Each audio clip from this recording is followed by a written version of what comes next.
नमस्कार, आप देख रहे हैं 4 पीएम और मैं हूं आपके साथ निधि तिवारी। ईवीएम को लेकर एक बड़ी खबर सामने आई है।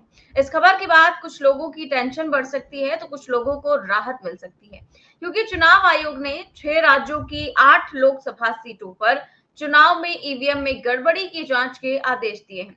दरअसल लोकसभा चुनाव के नतीजों के ऐलान के बाद ईवीएम में गड़बड़ी की शिकायतों को लेकर चुनाव आयोग को 8 याचिकाएं मिली हैं। ये याचिकाएं बीजेपी से लेकर कांग्रेस तक ने दायर की है। चुनाव आयोग के मुताबिक 6 राज्यों की 8 संसदीय सीटों पर ईवीएम की जांच के लिए याचिकाएं दायर की गई हैं। कुल मिलाकर 52 मतदान केंद्रों पर जो है वो मशीनों की जांच की मांग की गई है। इनमें हरियाणा, तमिलनाडु की 2-2 सीटें हैं, वहीं छत्तीसगढ़, महाराष्ट्र, तेलंगाना और आंध्र प्रदेश की 1-1 सीटें हैं। अब 8 सीटों में से भाजपा को 3 और कांग्रेस को 2 सीटों पर जीत हासिल हुई है, तो वहीं 3 सीटें अन्य पार्टियों के खाते में गई हैं। इन सीटों पर एक बार फिर से लोगों की जो नजरें हैं वो टिकी रहेंगी, क्योंकि आखिर ईवीएम को रीचेक करने के बाद क्या परिणाम आते हैं और जो आरोप ईवीएम के गड़बड़ियों पर लगाया गया है, आखिर में क्या वो सच है, क्या वो झूठ है, इस पर भी सभी की निगाहें टिकी हुई है। दरअसल सुप्रीम कोर्ट में जो है 26 अप्रैल को जब सुनवाई हो रही थी ईवीएम के मुद्दे पर, तब फैसला सुनाया गया था कि रिजल्ट आने के बाद जो भी कैंडिडेट दूसरे नंबर पर होगा, सेकंड पोजीशन पर रहेगा, अगर उसे लगता है कि ईवीएम की जांच में कुछ गड़बड़ी हुई है, वोटों में कुछ धांधली हुई है, चुनावी नतीजे जो हैं वो उनके मन मुताबिक नहीं आए हैं, तो वो अपनी शिकायत जो है वो दर्ज करा सकते हैं। उसके लिए वो एप्लीकेशन फाइल कर सकते हैं, लेकिन इस रीचेकिंग का खर्चा उम्मीदवारों को खुद ही उठाना पड़ेगा। ऐसे में ईवीएम की जांच के लिए 47,000 का भुगतान जो है वो करना होगा।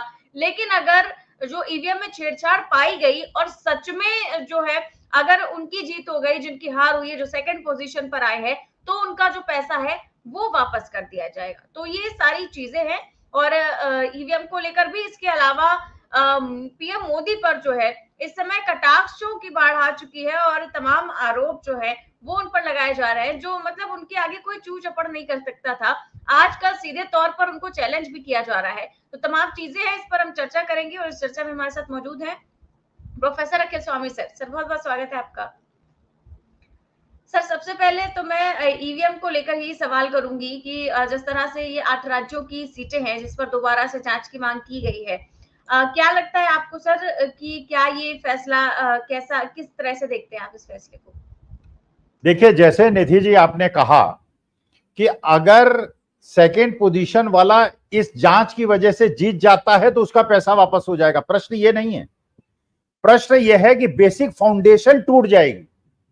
अगर एक भी ईवीएम मशीन में हेराफेरी प्रूव हो गई, अगर यह प्रूव हो गया कि उसके अंदर सॉफ्टवेयर के अंदर से कोई छिड़खानी हुई है, अगर उसके अंदर कोई बाहरी हस्तक्षेप हो सकता है या हुआ है, जैसे मुंबई के सीट पे पता चला कि ओटीपी आता है जो कि सरकारी अधिकारी के पास होना चाहिए, जो रिटर्निंग ऑफिसर के पास होना चाहिए, वो इंडिपेंडेंट के पास था। अगर एक भी केस में ये प्रूव होता है कि ईवीएम्स कैन बी मैनिपुलेटेड, री इलेक्शन होना चाहिए पूरे हिंदुस्तान में। देखिए, सब अगर ये कहते हैं ना स्टैंड अलोन मशीन है, स्टैंड अलोन मशीन में कोई बाहरी हस्तक्षेप नहीं हो सकता। अगर बाहरी हस्तक्षेप हुआ है, अरे ये तो केवल 6 स्टेट की 8 सीटों पे बात हो रही है, 8 सीटों पे प्रश्न नहीं है, फिर तो 543 सीटों पे प्रश्न उठ जाएगा। भाई देखिए, जब ये इंटरनेट पे यूट्यूब बाकी लोगों ने सर्वे किया, कितने लोगों को चुनावी प्रक्रिया पे भरोसा है और ईवीएम पे भरोसा है, 75% लोगों ने कहा उनको भरोसा नहीं है। माननीय सुप्रीम कोर्ट ने निर्णय दिया नहीं भरोसा करना चाहिए, हमने भरोसा कर लिया। अगर एक भी मशीन में गड़बड़ी पाई गई, इसका मतलब यह है कि जो 75% जनसंख्या यह मान रही थी कि ईवीएम के अंदर हेराफेरी हो सकती है, वो हो गई। अब आप बाकी 543 में जो लाखों ईवीएम है उनकी चेकिंग तो हो नहीं रही है, तो री इलेक्शन कराना चाहिए। जैसे भाई ये तो बिल्कुल उसी प्रकार का केस हो गया ना जैसे नीट का केस है। अब वो मंत्री जी कह रहे हैं कि साहब 15-20 हजार ही केस में तो गड़बड़ी हुई है, 24 लाख में पूरे में थोड़ी हुई है। अरे अगर 24 लाख में पूरे में गड़बड़ी हो गई होती तो समस्या कम होती। आपने जो टॉप की 50,000 सीटें हैं जो सरकारी बढ़िया मेडिकल कॉलेज वाली हैं वो तो बेच दी, और जो गरीब लोग हैं जो खरीद नहीं पाए उनको आप प्राइवेट मेडिकल कॉलेज देंगे जो 1 करोड़ में खर्चे में उसको खरीद नहीं पाएंगे। तो सवाल यह है कि चुनावी प्रक्रिया में देश के लोकतंत्र के ऊपर जो सारे देश की राजनीति निर्भर करती है, अगर उस पर से देश का विश्वास उठ रहा है तो संविधान की भी अपमान हो रहा है और लोकतंत्र का भी अपमान हो रहा है। तो अगर एक भी मशीन में गड़बड़ी पाई गई और यह पाया गया कि उसके अंदर कोई हेरफेर हुई है या उसके अंदर कोई मैनिपुलेशन हुआ है, तो इसका मतलब यह है कि देश की जनता जो कह रही थी वो सही कह रही थी और माननीय सुप्रीम कोर्ट ने जो निर्णय दिया था वो गलत था। उनको उसमें पुनर्विचार करना चाहिए और देश में दोबारा चुनाव कराने जाने चाहिए, क्योंकि हम देश के लोकतंत्र के साथ और इस व्यवस्था के साथ इतना बड़ा अपराधजनक आक्रमण नहीं सह सकते। इसलिए चाहे 50 लाख 20,000 करोड़ जितने खर्च होने हो जाए, लेकिन देश के अंदर लोकतंत्र पे और संविधान पे लोगों की जो विश्वास है वो डिगना नहीं चाहिए।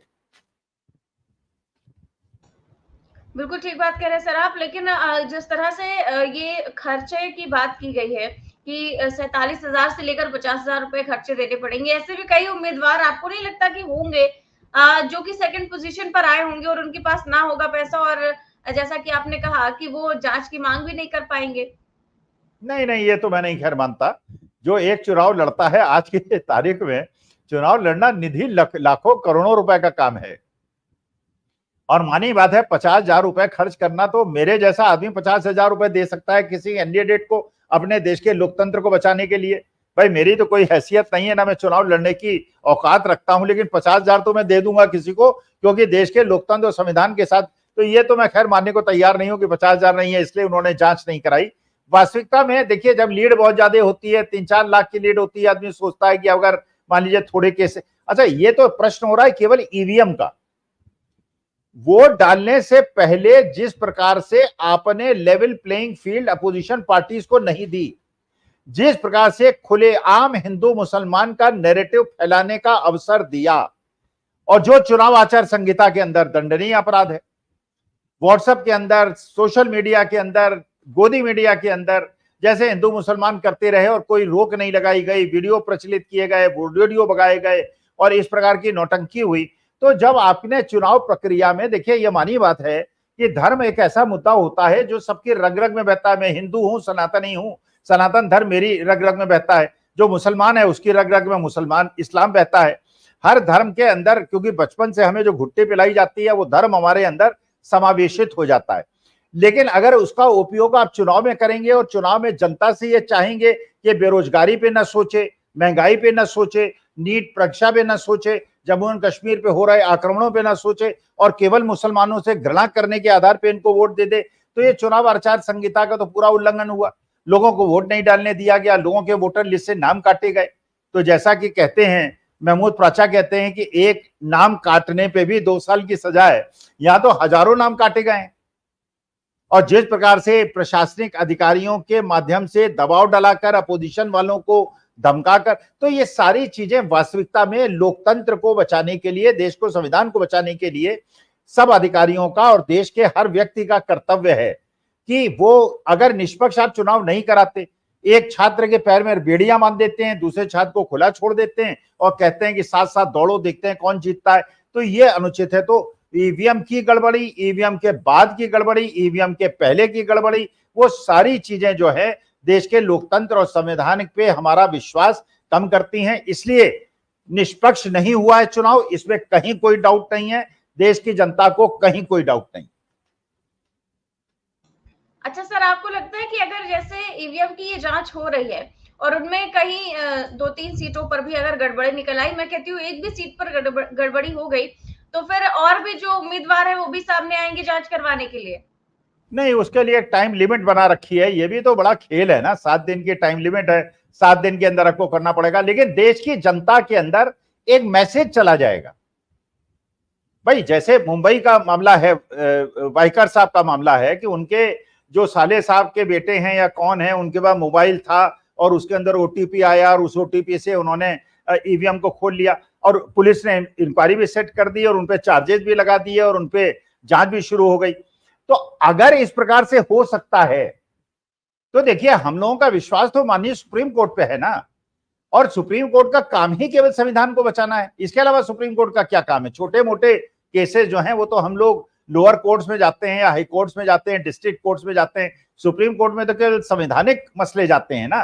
तो अगर संविधान पे ही खतरा हो जाए और देश की जनता का विश्वास ही टूट जाए, तो जनादेश का अगर अपमान होता है और उस प्रकार हम नॉर्थ कोरिया बन जाते हैं या रूस बन जाते हैं या चीन बन जाते हैं, तो obviously then supreme court should intervene. और अगर एक भी केस मिलता है और ये प्रूव हो जाता है कि उसके सॉफ्टवेयर के अंदर गड़बड़ी हुई है, तो इसका मतलब जितने भी ईवीएम में वोटिंग हुई है सबकी जांच होनी चाहिए। सुप्रीम कोर्ट को कहना चाहिए, अगर सुप्रीम कोर्ट संविधान को बचाना चाहता है, देश के अंदर लोकतंत्र को बचाना चाहता है, तो हर मशीन की जांच होनी चाहिए, चाहे उसमें 10-15 हजार करोड़ रुपए खर्च हो जाएं, क्योंकि देश के लोगों का लोकतंत्र पे विश्वास नहीं उठना चाहिए। बिल्कुल ठीक बात है सर। और अब मैं आऊंगी, जो इस तरह लगातार पीएम मोदी को आजकल चैलेंज किया जा रहा है, और वैसे तो महाराष्ट्र से ही आवाज उठ रही थी अभी तक, फिर मध्य प्रदेश से उठी कि पहले कहा गया अग्निवीर की वजह से अगर सरकार एक दिन पहले रद्द कर देती तो मैं जीत जाता। महाराष्ट्र में कहा गया कि 400 पार का नारा ना लगाया होता तब हम जीत जाते। फिर इसके बाद कहा गया कि जो लगातार संविधान बदलने की बात की जा रही थी वो ना होती तब हम जीत जाते। अब जो है जो शिवराज सिंह चौहान है जो जीत कर आए हैं और बड़ी संख्या में जीत कर आए हैं, उनके जो बेटे हैं वो ही जो है बिल्कुल से ताल ठोक रहे हैं। और अभी तक तो आपने देखा था कि मोदी जी के आगे कोई बोल भी नहीं सकता था, उनके आगे जो है किसी की कुछ भी बोलने की हिम्मत नहीं होती थी। लेकिन अब लग रहा है कि ऐसा वक्त जो है वो बदल चुका है, हालात पूरी तरह से बदल चुके हैं, और इसी को लेकर अब उनके सामने जो है जबानें भी खुलने लगी है। और राजनीति में पूरा खेल दो चीजों का होता है, वक्त और हालात, और ये दोनों चीजें ही आजकल पीएम मोदी की जो है वो ठीक नहीं चल रही हैं।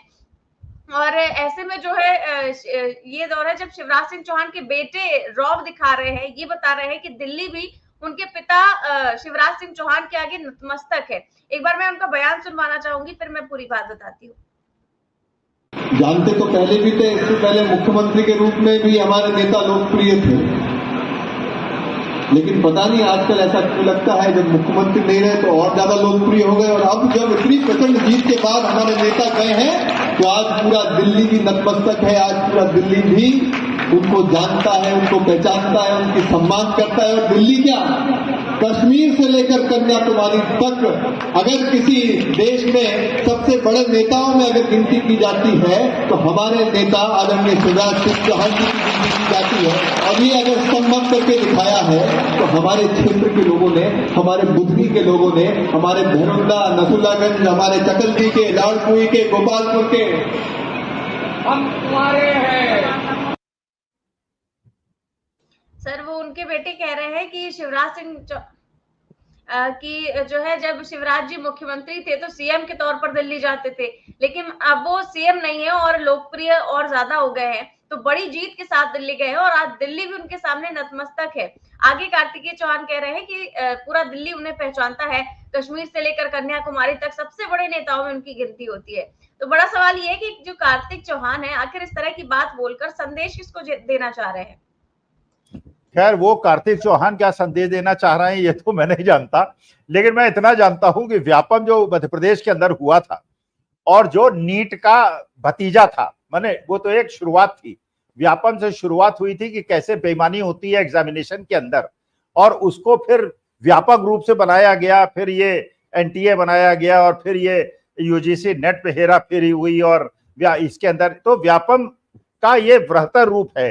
तो शिवराज सिंह चौहान ठीक है चुनाव जीते हैं, और ये भी सही बात है कि मध्य प्रदेश के अंदर सारी की सारी सीटें भारतीय जनता पार्टी जीती है, जबकि मोदी जी अपने गुजरात में सारी सीटें नहीं जिता पाए हैं, एक सीट हार गए हैं, कई सीटें बड़े लोअर मार्जिन से जीते हैं। तो यहां तक मैं मानने के लिए तैयार हूं कि शिवराज सिंह चौहान मोदी जी से बड़े नेता हैं, लेकिन हाँ ये मैं मानने को तैयार नहीं हूं कि शिवराज सिंह चौहान के पैरों पर दिल्ली जो है नतमस्तक हो रही है, क्योंकि व्यापम घोटाले में जिसमें बहुत सारे लोग जेल में गए और बहुत सारे लोगों ने जान दी, वो इन्हीं के पिताश्री शिवराज सिंह चौहान की ही देन था। बिल्कुल ये तो ठीक बात है, लेकिन जब आपको याद होगा कि मध्य प्रदेश का चुनाव चल रहा था तो उस समय बड़ी तेज ये सारी चीजें हो गई थी कि जो शिवराज सिंह चौहान बगावत करेंगे, शिवराज सिंह चौहान पूरी तरह से छोड़ देंगे और वो मंत्री नहीं बनेंगे, पता नहीं क्या-क्या तमाम चीजें चल रही थी। लेकिन क्या लगता है आपको कि वो जब मुख्यमंत्री उनको नहीं बनाया गया था, उनको घर बिठा दिया गया था, तभी ये तय हो गया था कि केंद्र में वो बड़ी जिम्मेदारी संभालेंगे? अरे नहीं नहीं, देखिए आप ये बताइए, भारतीय जनता पार्टी में आज तक क्या प्रेसिडेंट का चुनाव हो गया है? स्पीकर का चुनाव हो गया है? क्या बीजेपी के संसदीय दल ने मोदी जी को अपना नेता चुन लिया है? कुछ नहीं हुआ है। देखिए, पार्टी से बाहर जाना किसी के लिए भी श्रेयस्कर नहीं है, क्योंकि पार्टी में आप बाहर जाते हैं, आप जानते हैं कि आप शून्य हो जाते हैं, क्योंकि पार्टी का काडर आपका साथ छोड़ देता है। तो चाहे वो शिवराज सिंह चौहान हो, चाहे वो नितिन गडकरी हो, चाहे वो वसुंधरा राजे हो, चाहे वो योगी जी हो, पार्टी के अंदर रहकर संसदीय दल में जब नेता का चुनाव हो, यह प्रश्न 2-4 दिन में उठने वाला है कि भैया अपने बीजेपी के संसदीय दल का नेता तो मोदी जी को चुन लो, और जिस दिन नेता चुना जाएगा उस दिन पता चलेगा मोदी जी हार गए, क्योंकि आरएसएस भी उनको नहीं चाह रहा है। उनके प्रदेश के अंदर उनके खिलाफ बगावत है, उत्तर प्रदेश के अंदर बगावत है, योगी जी उनके खिलाफ खड़े हुए हैं। वेस्ट बंगाल के अंदर आपने देखा है, राज्यसभा के मेंबर जो हैं वो टीएमसी में ज्वाइन करने के लिए ममता जी से मिले और उनको पार्टी से बीजेपी ने निकाल दिया। तो हर जगह मोदी जी को मान कौन रहा है? क्योंकि ये इलेक्शन मोदी जी के नाम पे लड़ा गया है। अगर ये बीजेपी के नाम पे लड़ा गया होता, अगर इसमें बीजेपी के पुराने काडर को ही अगर सीट एलोकेट होती और इसमें अमित शाह जी का और गुजरात लॉबी का बहुत ज्यादा हस्तक्षेप ना होता, तो बीजेपी की इतनी बुरी हालत ना होती। ये बीजेपी की बुरी हालत ही गुजरात मॉडल की वजह से हुआ। अयोध्या में चुनाव क्यों हारे? आप काशी और अयोध्या चले जाइए, वहां जनमानस ये कहता है हमारी दुकानें तोड़ दी, और दुकानें तोड़ के वो गुजराती लॉबी ने आके अपने होटल और क्रूज खड़े कर दिए, हमारी सारी नौकरी खा गई है गुजरात लॉबी वाले।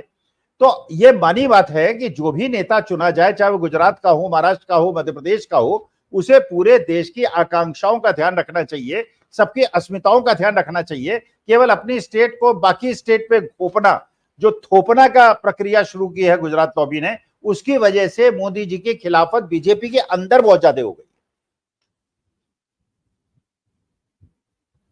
और सर अभी तो अब खबर आ रही है कि जो जेपी नड्डा है वो उनका कार्यकाल जो है वो बढ़ाया जा सकता है, और वो अभी और कुछ दिन जो है बीजेपी के अध्यक्ष रह सकते हैं। कुछ दिन नहीं, कुछ महीनों तक ये खबर आई थी। नहीं, इसीलिए ना क्योंकि चुन नहीं पा रहे हैं भाई, लॉबीज हैं। अब पहले लॉबीज नहीं थी, पहले तो मोदी जी कहते थे कि गुजरात के सारे मंत्री बदल दिए, कैबिनेट बदल दिए, सबसे पीछे जो व्यक्ति बैठा था उसको ले जाके उन्होंने मुख्यमंत्री बना दिया, क्योंकि मोदी जी की तूती बोलती थी। आज के तारीख में कैसे अध्यक्ष बना लेंगे भाई?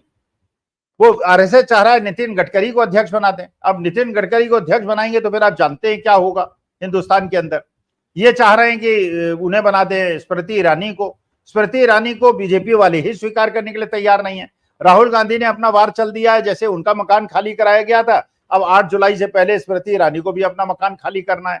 अब स्मृति ईरानी जी बेचारी इतनी बड़ी नेता देश की, वो इतनी उत्तेजनात्मक और इस तरह की बातें करती थी, बिना कोठी के कहाँ रहेंगी बेचारी, इतनी बड़ी कोठी थी उनकी। अब कहीं उनको फ्लैट लेना पड़ेगा 1-1.5 लाख रुपए महीने में। यार पैसे वाला है उनका परिवार, पैसे की उनके पास कमी नहीं है, लेकिन एक सरकारी बंगले की रौनक अलग होती है। प्राइवेट में तो अगर आप कोठी भी ले लेंगे तो वो रौनक थोड़ी होगी वहां। बिल्कुल सर, ठीक बात है। और मैं एक खबर देना चाहूंगी, तेलंगाना के जो किसान हैं उनका 2 लाख का जो कर्ज है वो माफ कर दिया है कांग्रेस सरकार ने। तो आपको नहीं लगता कि बीजेपी शासित राज्यों में भी यही होना चाहिए? नहीं, वो नहीं करेंगे। देखिए, बीजेपी को ये बात पता है कि चाहे वो अग्निवीर ले आए, चाहे किसानों को 13 महीने दिल्ली के आसपास बिठा दें, चाहे वो नेट का पेपर लीक कर दें, अरे यही बच्चे जो 24 लाख बच्चे हैं और 12 लाख बच्चे हैं, जो 35-36 लाख बच्चे हैं और इनके परिवार हैं, अगर ये हिंदू मुसलमान में फंस के, और टीपू सुल्तान ने क्या किया और हैदर अली ने क्या किया, अरे मूर्खों को ये नहीं पता है कि अकबर के नवरत्नों में 4 हिंदू थे, हिंदू मुसलमान राइवलरी नहीं थी। इनको नहीं पता है कि अकबर का जो सेनापति था वो हिंदू था, और जो राणा प्रताप का और शिवाजी का जो सेनापति था वो मुसलमान था। हिंदू मुसलमान युद्ध नहीं हुआ करते थे उस समय रजवाड़ों के युद्ध हुआ करते थे, जब टीपू सुल्तान की सेना में भी हिंदू लोग थे। तो लेकिन इन लोगों ने जो नैरेटिव चेंज किया है और एक घृणा का भाव भर दिया है मुसलमानों के खिलाफ, उसकी वजह से ये जीतते हैं। अब नीट ये चाहे लीक करा दें, चाहे किसानों को कुछ ना दें, चाहे महंगाई बढ़ा दें। आज आपने सुना होगा सीएनजी के दाम 1 रुपए और बढ़ गए। 1 रुपए बढ़ने का मतलब 1.5% कॉस्ट बढ़ गई हमारे टैक्सी ड्राइवर्स की और जो बाकी लोग हैं। अब उनकी बेचारे जो मध्यम वर्ग के निम्न मध्यम लोग हैं उनकी तो आमदनी कम हो गई ना, लेकिन वो फायदा किसको हो गया? वो बड़े बड़े पूंजीपतियों को फायदा हो गया। उनके लिए सारे कॉर्पोरेट टैक्स माफ हो जाएंगे, उनके ऋण माफ हो जाएंगे। तो बीजेपी जानती है कि जब हिंदू मुसलमान नैरेटिव हमको जीतना है तो हम अपना व्हाट्सएप के माध्यम से और सोशल मीडिया के माध्यम से हिंदू मुसलमान करते रहे, हमें किसी जनता के हित की कोई बात सोचनी नहीं है। अगर जिस दिन जनता 2024 में 80% जनता वापस आ गई है, अपने मूल मुद्दों पे आ गई है, जिस दिन पूरे देश की जनता मूल मुद्दों पे आ जाएगी और मुसलमानों से घृणा करना छोड़ देगी और प्यार मोहब्बत से आपस में रहना शुरू कर देगी जैसे हम 40-50 साल पहले रहते थे, बीजेपी को 2 सीट नहीं मिलेंगी पूरे हिंदुस्तान में। सर हमारे दर्शक हैं और वो कह रहे हैं कि सर ये जो 8 इलेक्शन है, 8 जगह इलेक्शन हो रहे हैं, चुनाव आयोग बस ये बताना चाहता है कि ईवीएम में कुछ भी फॉल्ट नहीं है, ये सब कुछ बस एक ड्रामा है। नहीं, वो तो अब चलिए पता चलेगा, उसको देखा जाएगा। जो सुप्रीम कोर्ट ने निर्णय दिया था कि जिन कमेटी ने सॉफ्टवेयर उसमें इंस्टॉल किया था वो उसमें सर्टिफिकेट देंगे, वही 3 लोग सर्टिफिकेट देंगे कि उसमें कोई छेड़खानी तो नहीं हुई है। हाँ, ये भी पता होना चाहिए कि भैया वोट पोल अलग हैं और वोट काउंटेड अलग हैं। ये 2019 के चुनाव में भी हुआ था, 373 सीटों पे ऐसी गणना मिली थी जो पूनम अग्रवाल ने अपने वीडियो में बताया। भाई अगर वोट पोल्ड और काउंटेड में कैसे अंतर हो जाएंगे? भाई अगर मैंने 100 बोरी सीमेंट खरीद के अपने गोडाउन में रखवाया और सुबह देख रहा हूं 80 बोरी हैं, उसमें तो 20 बोरी कहां गई? कौन ले गया? चोरी हुई ना। तो अगर ज्यादा वोट, जितने वोट पड़े उससे ज्यादा गिने गए, उससे कम गिने गए, तो हेराफेरी तो है। और पूनम अग्रवाल तो कह रही हैं अपनी वीडियो के अंदर कि हमने जो इनकी वेबसाइट है उससे चेक किया है, जितने वोट पोल्ड है और जितने वोट काउंटेड है उसमें अंतर है। तो भाई अगर इस प्रकार से आप करना चाहते हैं और उसके बाद जनता की आंखों में धूल झोंकना चाहते हैं, जैसे आज नीट में कहा जा रहा है कोई बेईमानी नहीं हुई, कभी कहते हैं बेईमानी नहीं हुई, कभी कहते हैं बेईमानी हुई, कभी कहते हैं तेजस्वी यादव ने करा दी, कभी कहते हैं गोधरा के अंदर हुई, लेकिन गोधरा तो गुजरात में नहीं है, कभी कहते हैं पटना में हुई, पटना बिहार में नहीं है, कभी कहते हैं झज्जर हरियाणा में नहीं है, और तीनों स्टेट जहां गड़बड़ी हुई है वो तीनों बीजेपी रूल्ड स्टेट्स।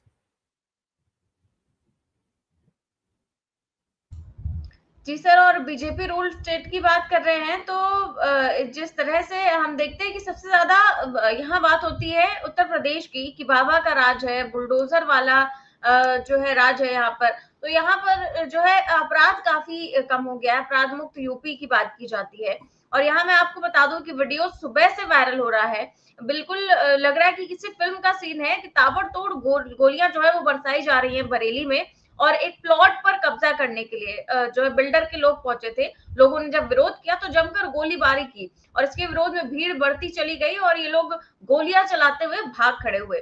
लेकिन जिस तरह आप देख रहे हैं कि बिल्कुल फिल्मी सीन की तरह बीच रोड पे ये सारी चीजें चल रही हैं, तो ये अपराध मुक्त यूपी आपको दिख रहा है। अरे मैं हरियाणा में रहता हूं निधि, हरियाणा के बारे में कहते हैं डबल इंजन सरकार है, बड़ी अपराध मुक्त सरकार है, बड़ी प्रशासनिक। मेरे घर के चारों तरफ इलीगल कंस्ट्रक्शंस हुए हैं। जिस दिन इलीगल कंस्ट्रक्शन शुरू हुए मैंने टाउन प्लानर को, डीसी को, सारी चीफ मिनिस्टर को, चीफ मिंडो को, सब जगह शिकायत कर ली। केवल पैसे खा खा के लोगों ने इलीगल कंस्ट्रक्शन को नहीं रोका। मैं अब हर जगह अपना सिर फोड़ता रहा और पूरे कॉलोनी के अंदर हर जगह इलीगल एनक्रोचमेंट्स है और इलीगल कंस्ट्रक्शन है। सड़क के किनारे की सारी जगह लोगों ने घेर रखी है गुंडों ने, गुंडे और बदमाशों ने। कोई सुनवाई नहीं और फिर कहते हैं कानून व्यवस्था अच्छी है।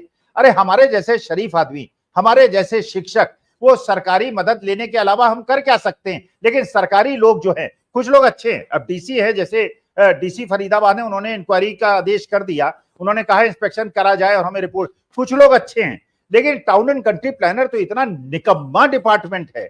बिल्कुल अवैध कब्जा कराने के लिए और अवैध निर्माण कराने के लिए उसने फिरौती ले रखी है। और एक प्रकार से पूरे आप हरियाणा के अंदर देख लीजिए, कोई कानून व्यवस्था नहीं है। केवल कानून इसलिए बनाए गए कि पैसे लेकर कानून का उल्लंघन करने के लिए लोगों को प्रेरित किया जाए। बिल्कुल ठीक बात है सर, और आज हमने चर्चा की ईवीएम को लेकर। बहुत बहुत शुक्रिया सर आपका। तो आप देख रहे हैं आज की चर्चा ईवीएम को लेकर, जिस तरह से बवाल खड़ा हुआ और अब जो है 8 जगह फिर से चुनाव जो है वो वोटिंग कराई जानी है। तो इसको लेकर भी अब काफी ज्यादा चर्चाएं तेज हो गई हैं, क्योंकि अब सभी की निगाहें टिकी हुई है कि जो 6 राज्यों की 8 लोकसभा सीटों पर जो चुनाव में गड़बड़ी के आदेश दिए गए हैं, जांच के आदेश दिए गए हैं, तो इसके बाद क्या कुछ होगा और कौन जीत कर आता है कांग्रेस की सीट पर, क्या बीजेपी जीत जाती है और बीजेपी की सीट पर कांग्रेस, ये फिलहाल देखने वाली बात होगी। इस लाइव में बस इतना ही। कैसी लगी आपको चर्चा हमें कमेंट बॉक्स में जरूर बताएं। चैनल को सब्सक्राइब भी करें और ज्वाइन भी। नमस्कार।